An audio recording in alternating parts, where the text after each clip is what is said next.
அம்மா, இதோ நம்ம வீட்டு சமையல் பாருங்கள். இன்றைக்கி சித்ரா பௌர்ணமிக்கு என்ன செஞ்சுருக்கணும் நாராயணா?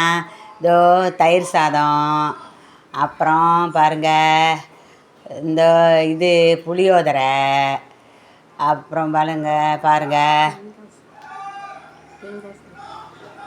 இந்த புளியோதரை வச்சாச்சா.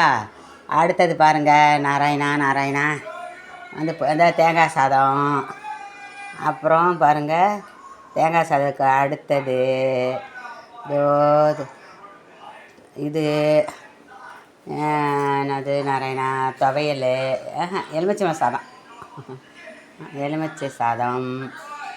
அடுத்தது எல்லாம் சித்திரை உனக்கு ஒரு சர்க்கரை பொங்கல். நல்லா சூப்பராக இருக்குமா சர்க்கரை பொங்கல். நீங்கள் சாப்பிட்டு பார்த்து சொல்லுங்கள். ஒரு நாளைக்கு நீங்கள் வாங்க, எல்லோரும் வந்து சாப்பிடுவாங்க எங்கள் வீட்டுக்கு. அப்புறம் இன்றைக்கி அவருக்கு இது பாருங்க கூட்டு எல்லா காயும் போட்டுமா, கத்திரிக்காய், கேரட்டு, பீன்ஸு, அப்புறம் உருளைக்கிழங்கு, வாழைக்காய்லாம் போட்டு, மாம்பழம். அப்புறம் அவனை சித்திரகுப்தம் இருக்குமா. இந்த வெள்ளை சாதம் தான் ரொம்ப பிடிக்கும் அவருக்கு. தேங்காய் சாதம் தான் பிடிக்கும். இந்த துவையல் பாருங்கள், புதினா துவையல்.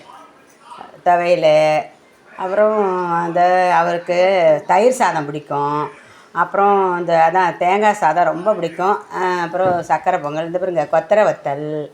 இன்றைக்கி சாயந்தரம் நீங்கள் என்ன செய்கிறீங்க, சந்திரன் வந்ததுக்கப்புறம் மாடியில் போய் மொட்டை மாடியில் தூபம் காட்டிட்டு நிலவுக்கு அங்கே உட்காந்து நிலவில் சாப்பிடுங்க. அந்த வைப்ரேஷன் நம்ம மேலே படுமா, பட்டால் அவ்வளோ நல்லது. இன்றைக்கி நம்ம கணக்கு வழக்கெல்லாம் சித்திரகுப்தர் பார்க்குறாரு இதில் யமலோகத்தில். அதுக்காக இன்றைக்கி நம்ம யாரும் பொய் சொல்லக்கூடாது. எங்களோட எல்லாமே நல்லதே நடக்கும். அப்புறம் நமக்கு வீட்டில் எல்லாம் இதாக இருக்கும்.